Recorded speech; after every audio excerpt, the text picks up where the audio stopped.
Jeta studentore ka jo pak shpenzime, më tepër për student që vinë nga qytetet të tjera apo zonat rurale dhe zgjedhin Universitetin Fanoli në Korçë. Për një pjesë të tyre, shpenzimet mulohen nga familja, pa konsideruar mundësinë e punësimit gjatë kohës së studimit. Jam viti 2 arsim fillor.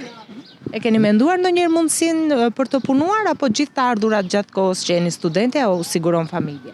Për momentin ai siguron familja, por që e kam dhe si ide për të punuar pas shkolle, për të siguruar domethënë të ardhurat për të vazhduar shkollën edhe më lart edhe masterin. Vetëm jemi në shkollë, vazhdojmë studimet. Në çfarë drejtimi? Në cikël i ulët, Fakulteti i Edukimit. Keni menduar ndonjëherë mundësinë e punësimit paralelisht?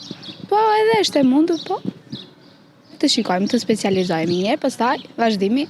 Por ka dhe të tjerë studentë që zgjedhin të punojnë dhe të studiojnë njëkohësisht për të lehtësuar barën familjare në shpenzimet që duhen mbuluar. Jam në Fakultetin e Edukimit të Sporteve dhe merrem me voleboll dhe një pagë marr prej pagesës që marr nga ekipi.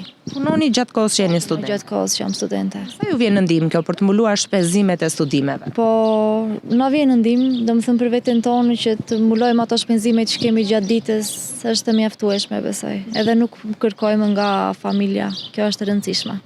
Ndërkohë, një tjetër zgjidhje për studentët është përmes përfitimin nga kredia studentore. Ministria e Arsimit dhe Sportit publikon në faqen zyrtare momentin e aplikimit për çdo vit akademik dhe studentët mund të përfitojnë nga skema mbështetëse e kreditimit studentor duke aplikuar përmes platformës e-Albania. Kjo kredi është pa kolateral dhe jepet në 2 këste për të ndihmuar të rinjt për koston e studimeve.